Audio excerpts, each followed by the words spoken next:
My name is Catherine Day. My area of expertise is the evolution of the European Union. I worked for the European Commission for more than 30 years, and the last 10 years I worked there, I was Secretary General of the Commission. In my discourse this evening, I want to answer the question I've posed in the title, which is, will the post-Brexit EU be different? And I answer clearly that it will be. But Brexit is only one of the many forces that are going to shape the future direction of the European Union.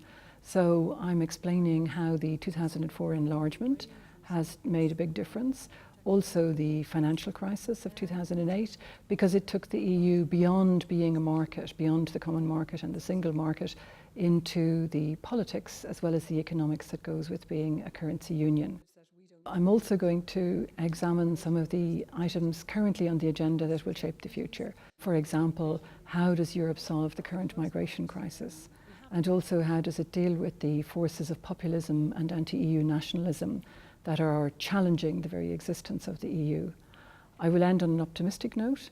I think the EU will survive because it is the political will of all of its members.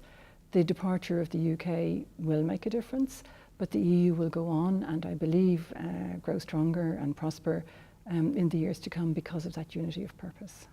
I'm doing this talk based on my 30 plus years of experience of the European Commission, and what I'm trying to convey in my discourse is the reasons behind why things have happened or the trends that are leading to certain decisions being taken, because the EU often comes across as something very technical, quite arcane, even boring, and what I want to do is to help people understand the deeper historical trends that are at work and to give a context that will help people follow not only the Brexit negotiations, but also what's going to happen after the UK leaves the EU. I think it's very, very important that the public be invited to this kind of discourse, particularly where people have enough time to develop their arguments and make a case based on analysis.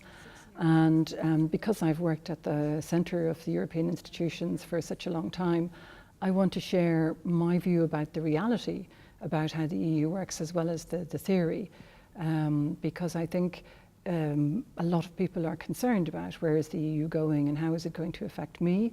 And what I'm trying to do is to take a step away from the technicalities and to give some broader context that people will be able, I hope, to say, oh, now I understand why the EU does things in a certain way. It's because it's grown or because it has had some failures in its past, and most of all because it's 28, soon to be 27 countries struggling to find a compromise way forward. I was very honoured to be asked to give this discourse. I usually do short interventions followed by questions and answers, so the opportunity to give a serious discourse was something I enjoyed preparing. I think it helped me to be more reflective, to look deeper into trends behind current events, and I hope the audience will find it as interesting as I did in preparing it.